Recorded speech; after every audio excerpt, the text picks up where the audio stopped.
Okay, hello, friends in Facebook. My name is Anthony Cichorz. I'm here with lender Bill Chu. Hello. Hello, how's it going? We wanted to talk about interest rates and the Federal Reserve's been raising them and what that can mean for you and your friends and family as you look at purchasing a home in the near future. Bill, as the rates rise, what does that mean for people? Well, as interest rates have slowly, sort of stair-step, risen over the past year and a half to 2 years, it does impact all of us. Okay. But now let me be more specific. Where all of us will feel the effect of rising interest rates are in the following. If you are a saver, you'll jump for joy. It's because now all of a sudden the money that you are putting somewhere, parking at a bank, you'll see a slightly higher yield on the money that you're saving. Wait. You mean a savings account's actually supposed to go up? Supposed to, right? And that's, wow, that'd be amazing. Right. And that's why there's some slow increases in that as a result of rising interest rates. Now, on the flip side of the coin, for those individuals that carry short-term loans, revolving credit debt, you're also feeling the effect of rising interest rates. And that's because you're now going to pay a little bit more for the luxury of carrying that short-term debt. Does this effect of rising interest rates translate into a direct increase, skyrocket with your traditional 30-year term mortgage? The answer is no, not necessarily. Okay, so even though that maybe your priorities might shift a little bit with the interest rate rise, it's not something that should maybe scare you or rush you to buy, or it's not really going to change the equation too much as far as purchasing. Yeah, I don't think it should put a whole lot of people in either a mode of, hey, I've got to rush to do something now, or let me put it off forever. And the reason why I say this, I have personally, don't mean to interrupt. Have you?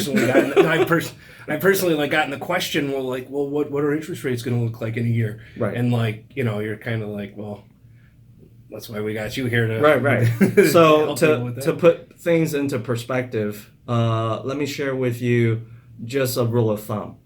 Every 0.5% rise in interest rate on, let's say, $100,000 mortgage loan simply translates to about a $50 increase in the payment.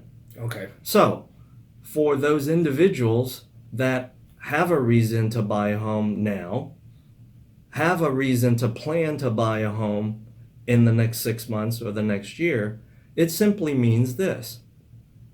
It means that you may have to shift your priorities. And that is because if you are spending, let's say, $50 a month consistently at Starbucks, well, you may have to shift your priority to enjoy a cup of coffee elsewhere. Maybe not at Starbucks. Get it at the office. That's right. I used to.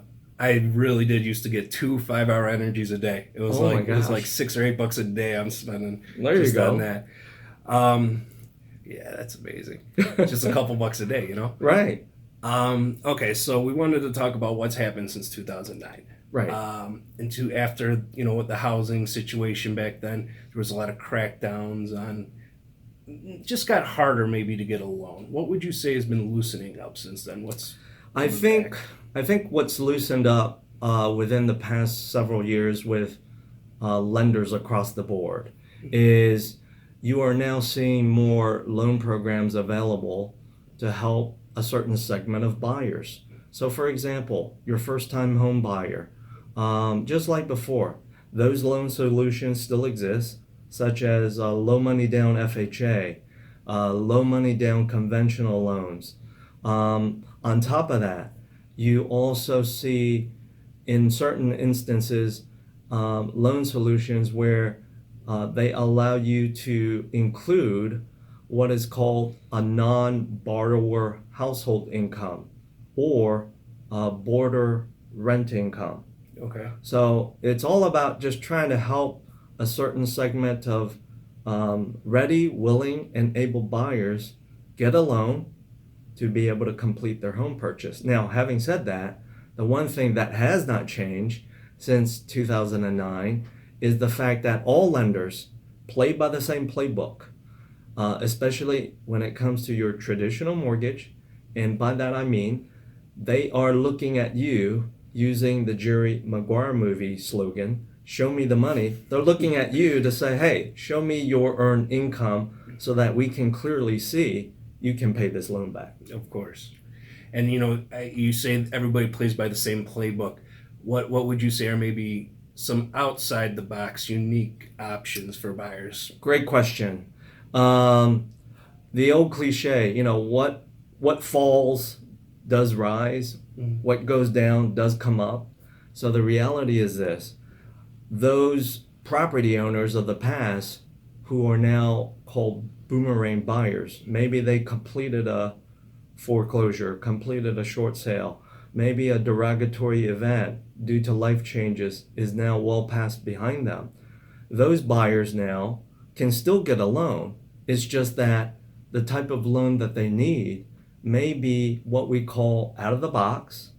The terms would look quite different for them.